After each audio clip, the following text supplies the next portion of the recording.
Yes, I hope you all can see the presentation.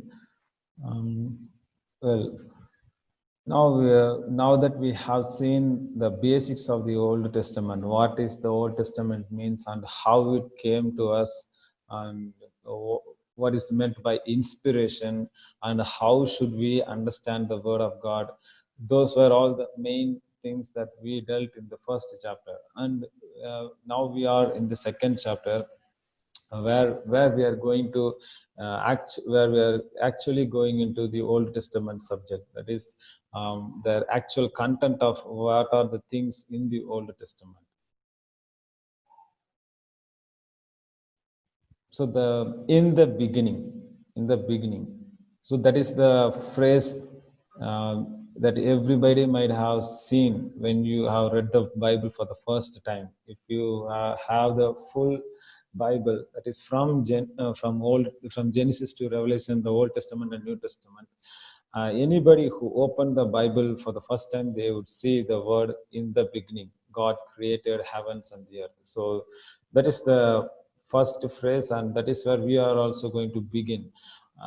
And that is in that chapter we are going to see what is the Pentateuch and why Genesis matters for us, and what is the reason for Genesis here placed in the Bible, and from where did Genesis come out, who created Genesis, who wrote Genesis, and these are the things, and how Genesis is structured, how it is laid out, and what does the first two chapters of Genesis teach to us, what are the main things that we can learn there. And we'll be continuing to look all these following matters in the coming classes. So to begin with, today we are going to see what is Pentateuch. What is Pentateuch? So the word Pentateuch means five scrolls or five books. The word penta and plus tuk. Penta means five. Tuk means scrolls or book. It is actually the word used for first five books in the Greek translation of the Hebrew Bible. That is what called Septuagint. Septuagint. That is in the Septuagint. That is the Greek translation of the Hebrew Bible. There, the first five books, that is Genesis to Deuteronomy, are named as Pentateuch. So the word Pentateuch means five scrolls. Five scrolls. So, but the Jewish people, they call it as Torah. Torah means it is instruction or the law. That is the meaning of Torah. So, for the Jewish people, this Torah is highly revered. They value these first five books much higher than any other books in the Old Testament. For them, Torah means their life. It is what defines their life.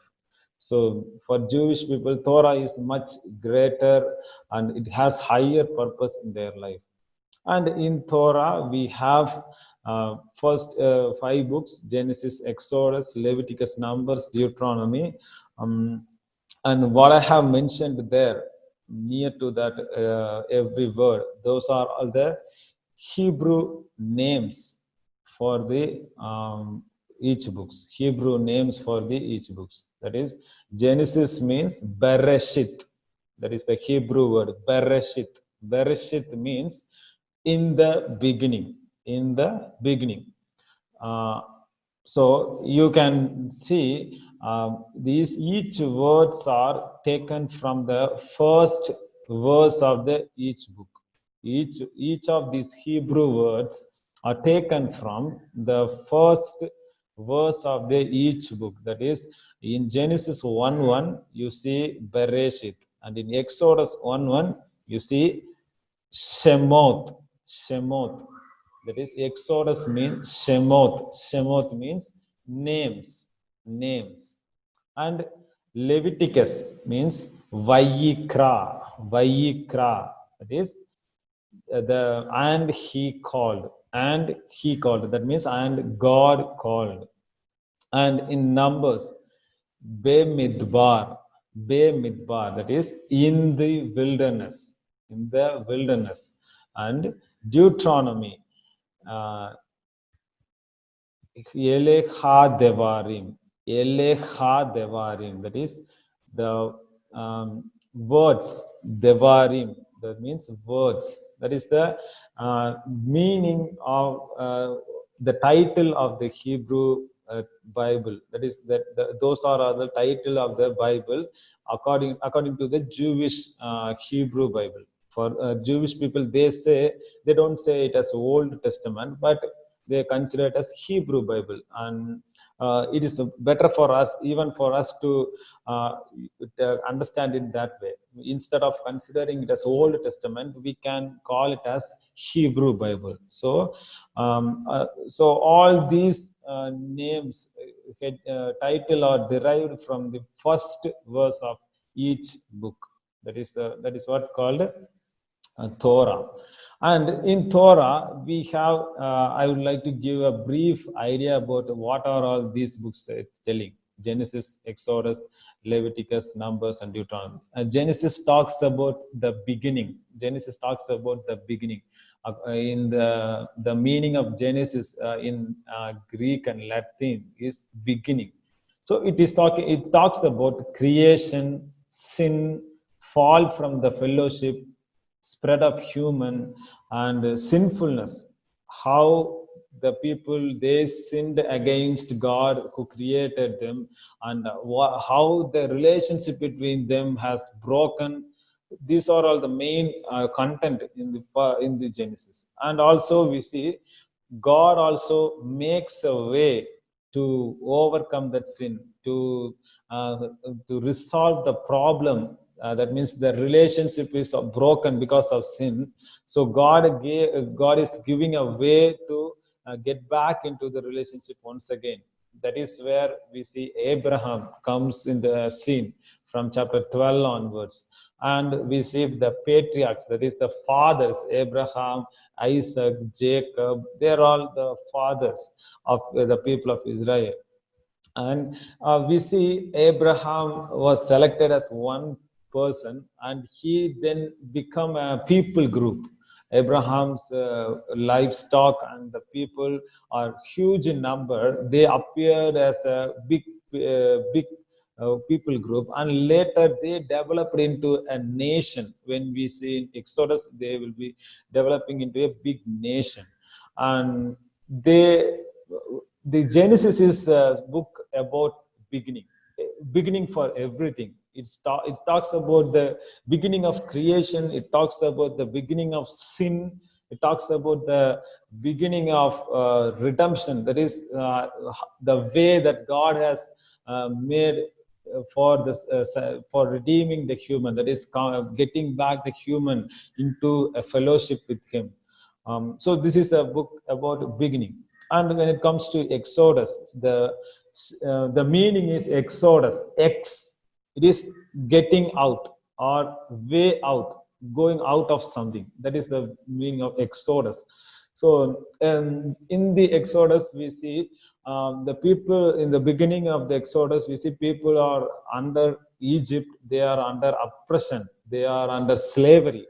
Later they are redeemed by God, and they are taken out of Egypt, and they are carried towards the promised land which God promised to Abraham, Isaac, and Jacob. So but in the Exodus we don't see the full story. We see they are taken out from Egypt, and they are finally ending up in Mount Sinai. That is where the Mount Horeb or Mount Sinai, that is where the main things are happening. That means the next phase of Israel's life is beginning there. They are in the Genesis, they start as a small people group that starts from Abraham. Then they develop into a big nation in Israel, that is the Israel in the Egypt. Then they are later developing into a nation that is selected by God, particularly chosen by God for some bigger purpose. That is where we see in the Mount Sinai, God is giving covenant, the 10 laws and he's giving to his people, and he's expecting them to follow the laws. And that is where we see the relationship is getting stronger. God's the way of redemption is getting clearer picture, how the people can be get back into the relationship with God. So that is the sole purpose of the whole books of Bible talking about. In the beginning, we had God created us with a purpose. We lost that purpose. Now God wants to restore that purpose. So for that, what are the things God is doing? That is where we are. The storyline is going forward. And in Leviticus, the name Leviticus is derived from the priestly tribe of Levi. They are the particular tribe of people, that is, they are sons of Jacob. We know there are 12 sons of Jacob, and from there, the God chose particular tribe, the Levi, to be the priestly tribe. And they whole of the Leviticus is talks about how much these Levites are highly preferred over other tribes because of their calling, and because of their work nature, because of what they do in the temple, and because of their access to God is a little different from other people. Because these Levites, they can go into the holies of holies, which is a place highly revered, and it is not accessible for all the common people.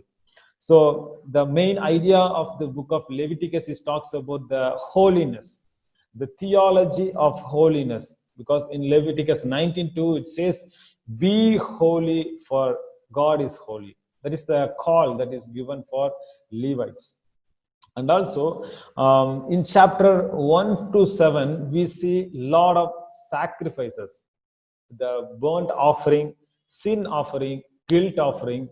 There are a lot of explanations. So what are the purpose of those things? We will be looking deeper in the coming class, but for the present time, I would like to give a small hint. What does that relevance to us? These sacrifices gives us a redemption meaning. That means all these sacrifices tells us how the sin of somebody can be forgiven, how sin can be forgiven. That is the main idea about all these sacrifices. When they do sacrifice, their sins are forgiven. That is the reason behind God has given all this detailed way of how somebody can be reconciled once again to God. And also we see fellowship and grain offerings. There are certain offerings that we see in Leviticus: burnt offering, sin offering, guilt offering, fellowship offering, grain offering. So here the fellowship and grain offering talks about celebrating the aspects of redemption. When that is actually a gratitude. They are giving out of thanks for what God has done in their life. That is the main purpose of these two offerings. And there are other laws. There are more than 600 laws that is found in Leviticus. These are given for the community of people who are called to be holy. These are the laws that are expected to be followed by the people who are called by God.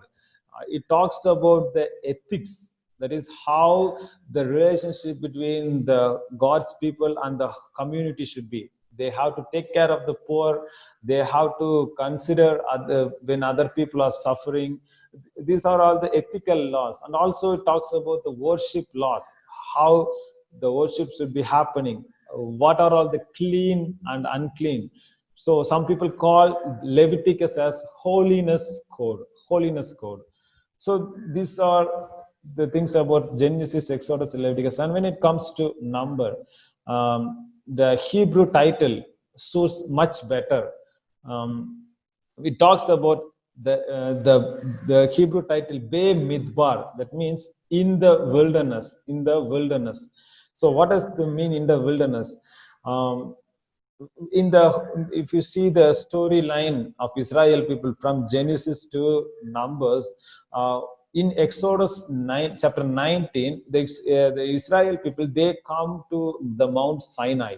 Later on, from Mount Sinai to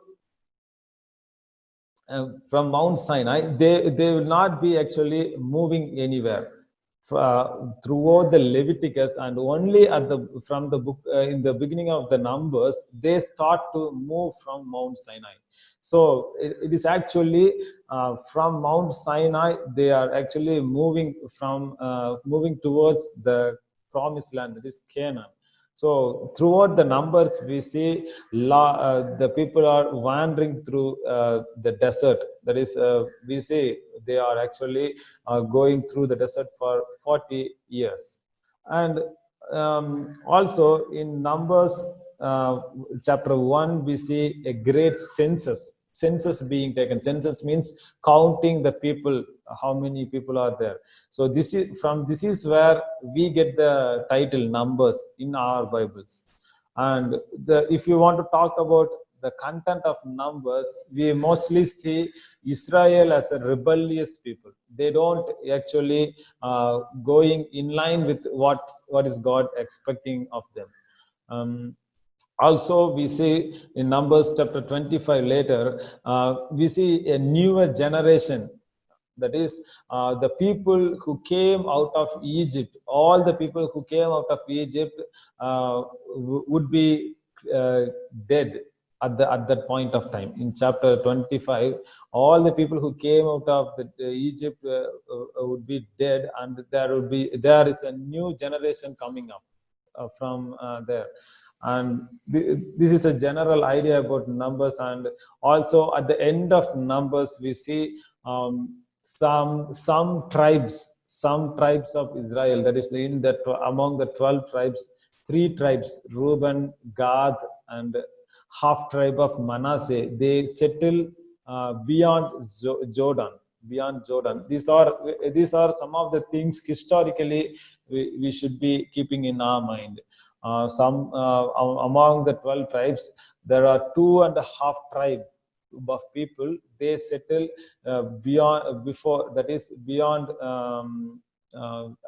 we can say before Jordan. And so only the rest of the tribes, they cross Jordan and they go into the Canaan. And the Deuteronomy, the word comes from two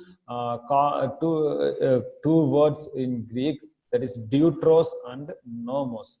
Deutros means second, and nomos means law. So the word Deuteronomy means the law is repeated second time.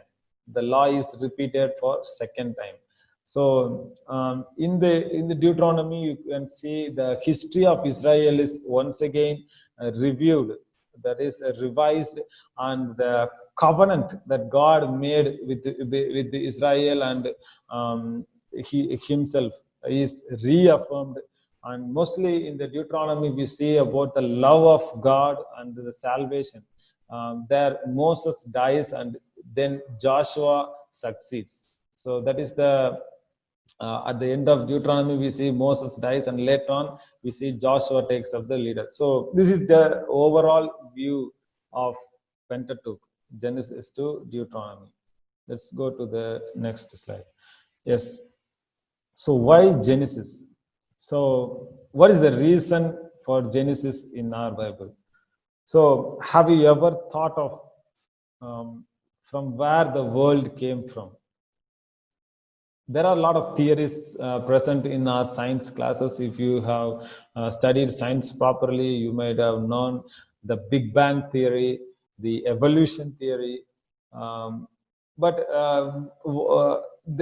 still, these theories are just theories. There is no solid proof or evidence for whether there is Big Bang. That means there was a big explosion happened in the universe or the cosmos several thousands of years before, and the solar system is a result of that big explosion.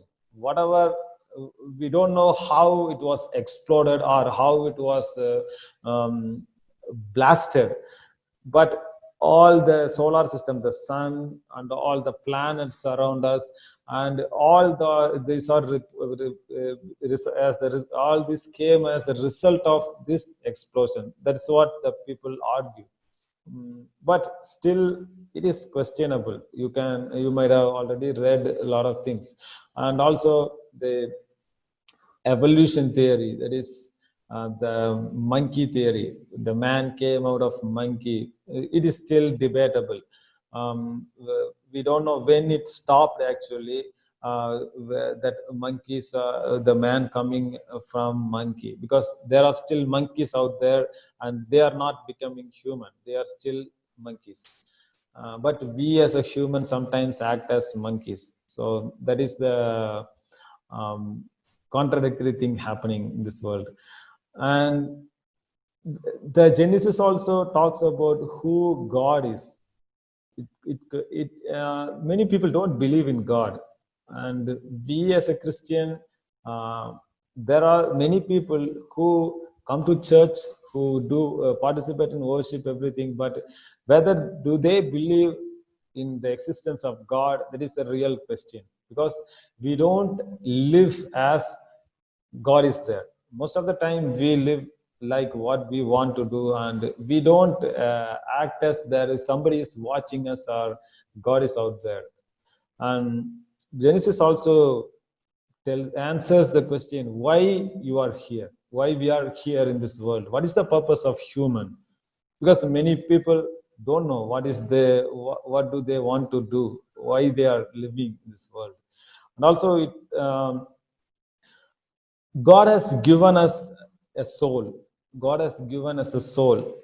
Our life is not only limited to the earthly life, that is for this 75 years or 80 years, or that we see through our naked eyes. We see our flesh, and we see the flesh of our fellow human being. Our life is not only limited. There is something inside of us. There is something inside of us. It is always speaking to us. And whenever we do some mistake, there comes the question. God has already placed that these are the things wrong, these are some of the things are right in our hearts. So that is the reason the feeling of guiltiness comes to us when we do some mistake. Even though there is nobody is there to watch us, or even though there is nobody to rule us, there are times people feel guiltiness or emptiness. So they don't actually feel good when they do something that is contradictory to the nature which God has placed in their life. So these are the things Genesis is going to talk about. What is the human nature, and what is the purpose of here, who God is, and how the whole world came into existence. And yes, let's go to the next slide. So where did Genesis came from? Where did Genesis came from? So most of the people they believe, traditionally it is believed that Moses wrote the book of Genesis. But when you look at the actual content from chapter 1 to 11, the most of the elements are related to Babylonian period, Babylonian time. Babylonian time. So for example, Genesis chapter 1 verse 2, there the word for deep, in the deeps, that is tehom, that is the Greek word, that's a Hebrew word for the deep. So this this word is actually related to the name of a Babylonian sea monster, Tiamat. There, you have to understand, when the Hebrew people started to develop, there were a lot of other cultures near to the Israel. Mesopotamian culture, Babylonian culture, and later on there are other ancient cultures were existing there. So at that point of time, you have to understand, there are many common stories being told in that particular time. So there are possible relations between the stories that were during the time and also the stories that are in the Bible. So this word is little related to Babylonian sea monster Tiamat, that is the Tehom. And also the names of the places such as Tigris, Euphrates River, and plain of Shinar, these are the Babylonian place names. So we have to understand there are a close relationship between the Babylonian context and the Genesis chapter 1 to 11. So some scholars, they believe uh, Abraham, when he was called by God, he was coming out of Haran, the place from where his father came. From Haran, he might have brought all these stories to Canaan. So when Abraham came from Haran to Canaan, he might have taken all those stories about these Babylonian stories, and he might have taken taken to Canaan, and the story was much prevalent in those times, and it was preserved, it was protected until these stories were later written by patriarchs, that is for the Israel's fathers, the Abraham, Isaac, and Jacob. So this is a story. But at the same time, did Moses wrote Genesis? So my answer would be yes and no and yes. Why I would say in that way? There are a lot of evidence that says Moses wrote Genesis, but also there are certain part of the Genesis, certain parts of the book says he might not have written the Pentateuch. And again, when it comes to the final idea, the traditional belief, we should come back to accept it's Moses' authorship.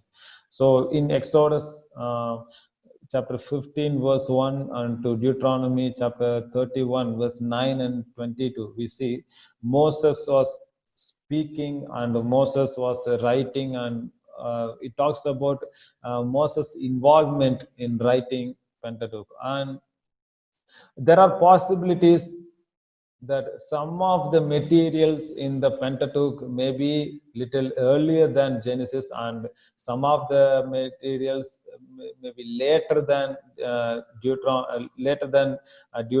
That means at the end of Deuteronomy, we see the death narrative of Moses. So some people believe that it is a later addition, and also some of the things. Maybe possibly from the external sources. For example, in Numbers 21:14, Moses says he derived something from the external sources.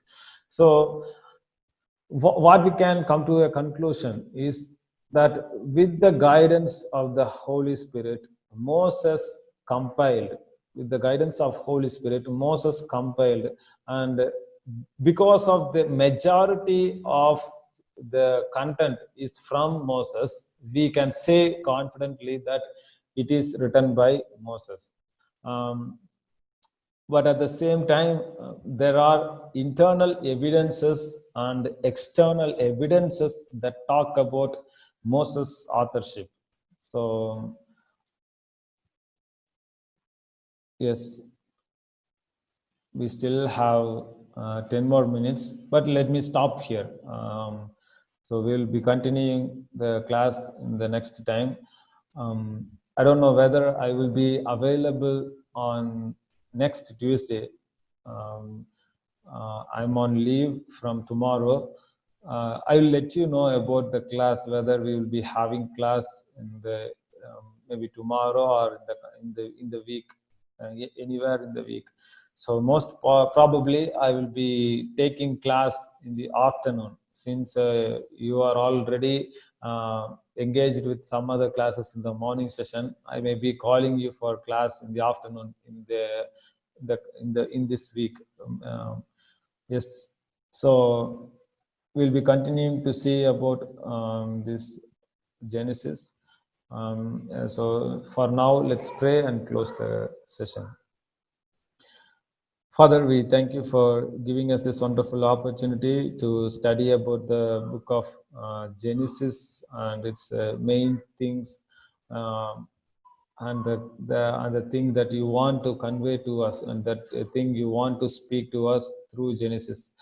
We are so privileged and we are so blessed, oh Lord.